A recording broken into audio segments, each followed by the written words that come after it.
Hey guys, welcome to this video lecture series on the subject of polymer science and technology. I'm Harsh Panchal, Assistant Professor in Chemical Engineering Department of LJ Institute of Engineering and Technology. In a previous video of polymer science, we have continued our chapter of polymer process, in which we have seen how do we can convert our raw polymer into day-to-day useful polymers. And we have seen different techniques such as injection molding technique.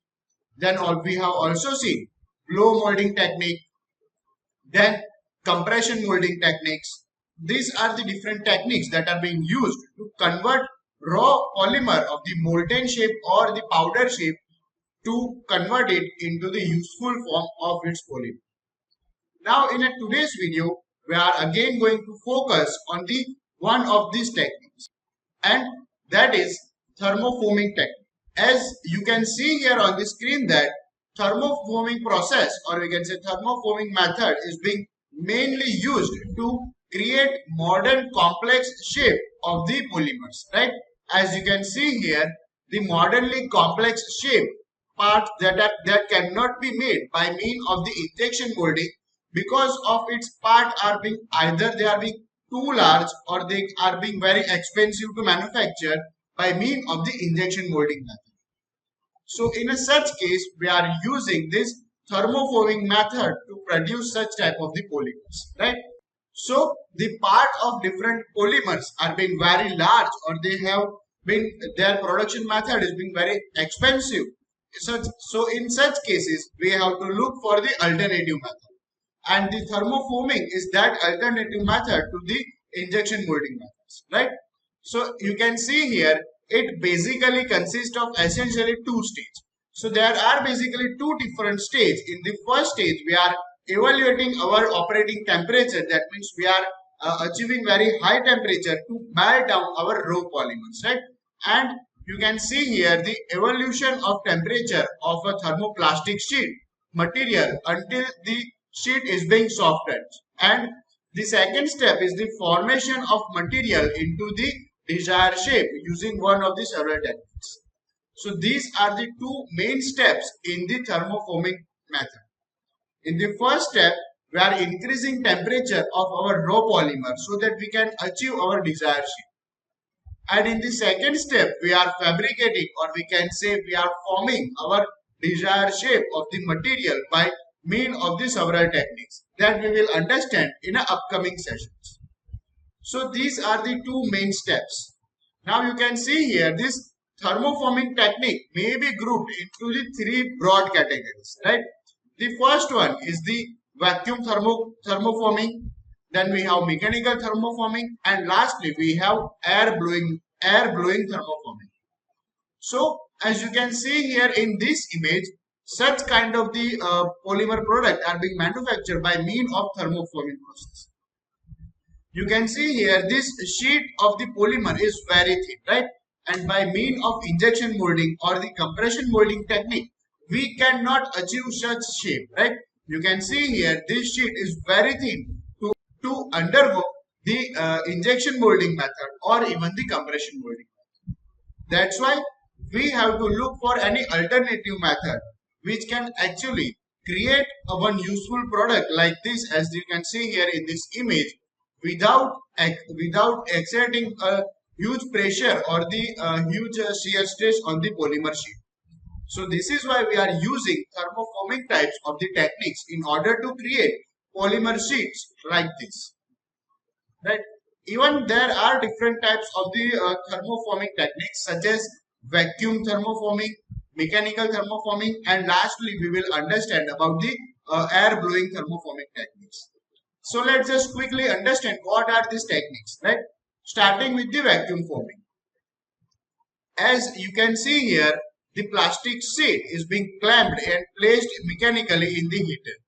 So this plastic sheet is being initially placed inside the heater, and the sheet is being heated to evaluate the operating temperature. as we have already discussed, this method includes two different stages. In the first stage, we have to increase the temperature.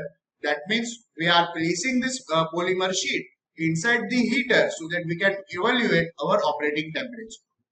Now, then the vacuum is then applied and this polymer sheet is being beaten to hot elastic sheet, and this makes the atmospheric pressure push the sheet down onto the counterparts of our cold mold.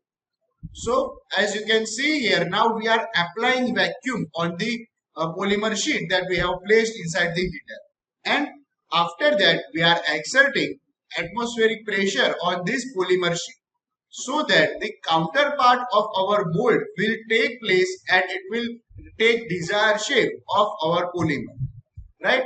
So you can see here the plastic materials is being cooled down, and after an appropriate time the cooled part is being removed. So we have now applied the heat effect by means of increasing the temperature, and after that this thermoplastic material or the polymer sheet is being cooled down so that it will get its desired final shape. And after this cooling process is being over, our polymer is being removed from the mold, right?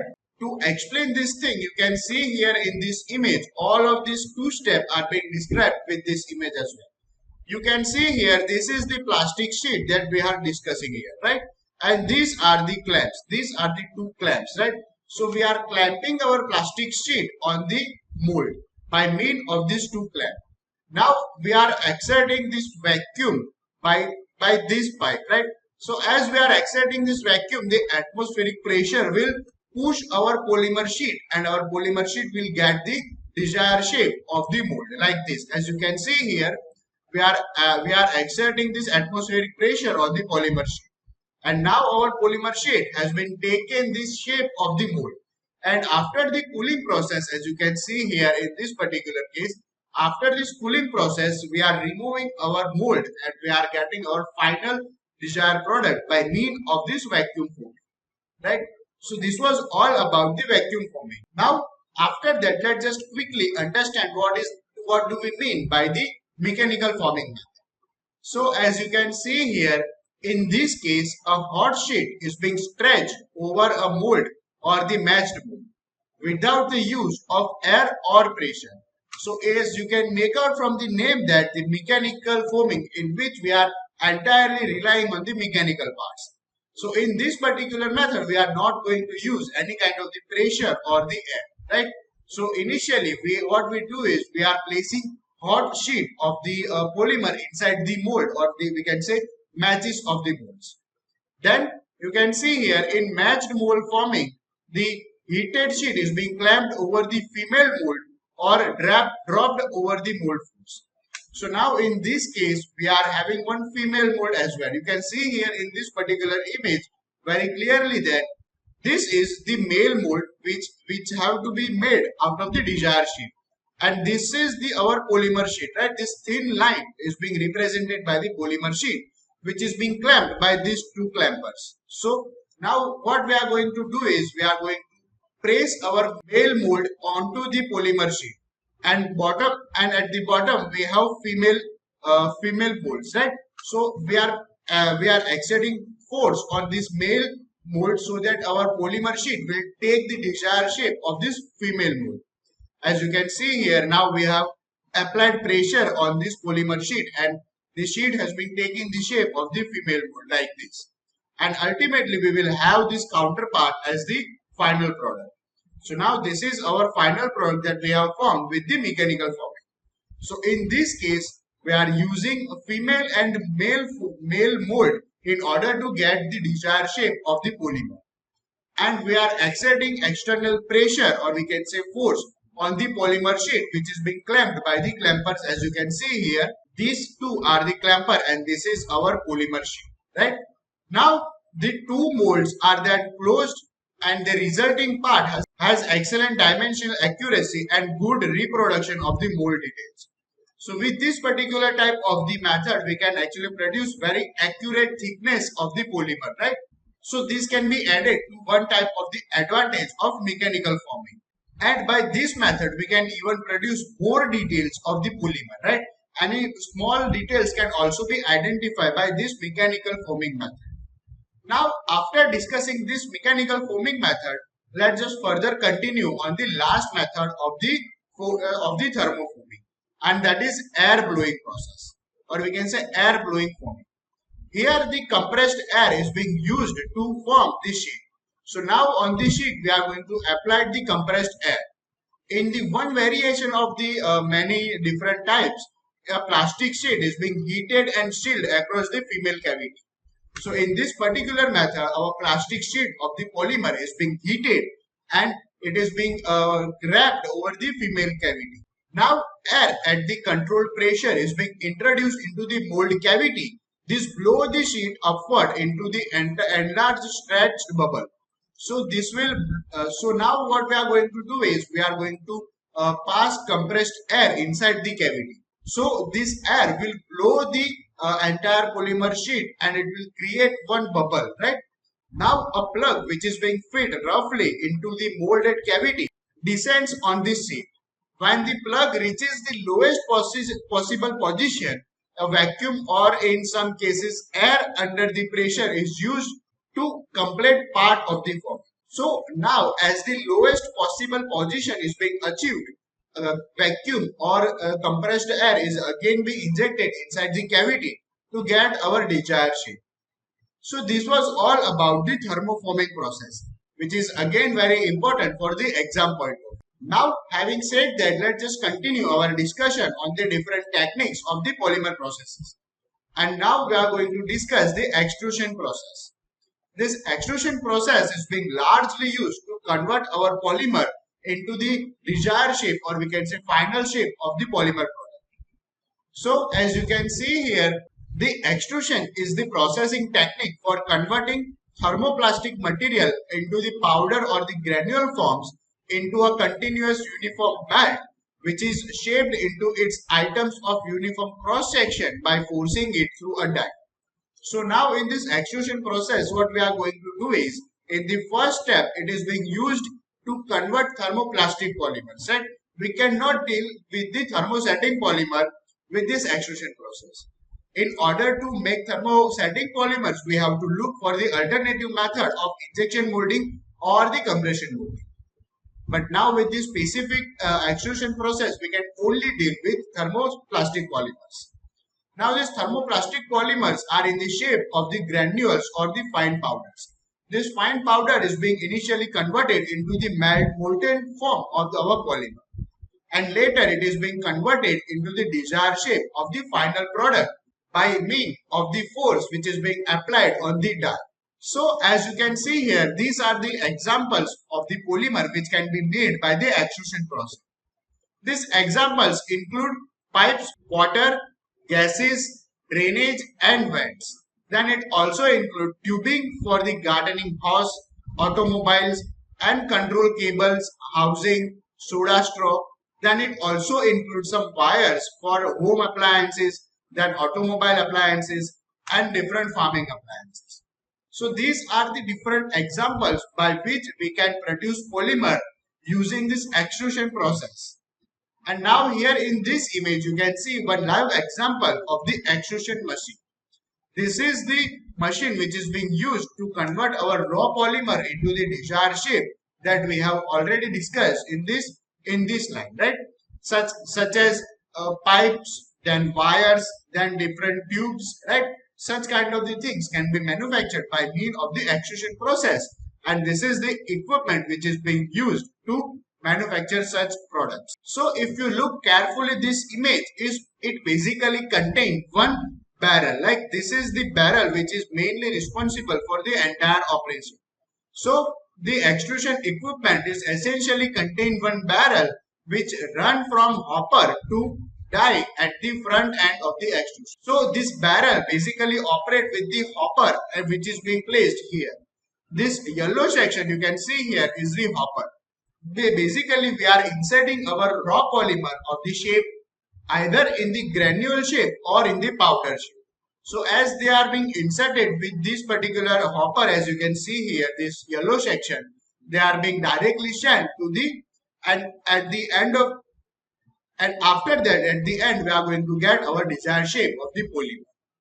This screw which is being moving part of the extrusion is being designed, right, to pick up, mix, compressed and move the polymer as it is being charged from the solid granule to viscous mat. So here in this image you can see that this is our screw which is being responsible for many tasks. As it has to pick up the polymer, then it has to mix, compress and it has to convert our raw polymer which is in the solid form, either the powder form or the granules, into the molten form of the polymers, right? So these are the all functions which are being performed by this screw. As you can see here in this schematic diagram, this is the screw and this is our hopper by which we can feed our polymer. Now the screw turns into the barrel with the power supply by the motor operated through the gearing reducer, right? Then if we look at the next equipment, then the heart of the extruder is this rotating screw. So we can say that this is the main heart or the main part of the rotating of the extruder, which is the rotating screw. Now if we discuss the shape of this particular screw, then the threaded of an extruder screw is called as the flight. So it is being threaded throughout its shape, and these threads are nothing but your flights, right? So they are being called as the flights of this screw. The axial distance from the edge of one flight to the corresponding edge of the next flight is being known as the pitch. So this is again very important definition for the 1 or 2 marks. They can ask you what do we mean by the flight. So flight is nothing but the threads on the rotating screw. And what do we mean by the pitch? Then the pitch is basically nothing but distance between one flight, or we can say edge of the one flight to the edge of the second flight, which can be defined as the pitch. Now the polymer is melted and pumped into the open section between the flight called as the channel. So the space between the two flights is being called as the channel, and our polymer is being heated and it is being sent to this channel so that it can move on the forward direction. The bottom of the channel is called as the root of screw. So the bottom part of our channel is being called as the root of entire screw. Now in most of the cases, however, the screw is being divided into the three different zones. These three different zones are being categorized based on the temperature and their distance from the screw, from the initial point of the hopper, right? These three zones are being referred as the feed zone, then transition zone, and then there is lastly we have melting zone, right? So all these zones are different and they are being categorized by their functions. In the feed zone, we are feeding our raw materials, and in the transition zone, it is being converted into the molten form of our polymer. And lastly, in the melting section, or we can say melting zone, we are getting our desired shape of the polymer by means of the force that is being applied on the molten form of the polymer. So this concludes the extrusion equipment and the extrusion process in order to get our desired shape of the polymer. And this also concludes the chapter of polymer processing. In this chapter, we have understand different techniques by which we can convert our raw polymer, which is in the powder or the granule forms, into the desired shape of the polymer. This desired shape can be your bucket, then it can be of different tubes, bottles, then TV cabinets, even your polyethylene plastics material, then the spoons, and all are the different materials, right? So these techniques are being very important for the exam point of view. We have understand compression molding technique, then we have understand injection molding technique, then we have also understand thermoforming, then rotating technique for the injection molding, and lastly we have also understand the extrusion process. Now in the next video we will start the new chapter of the polymer science and technology. Till then, keep watching, keep learning. Thank you.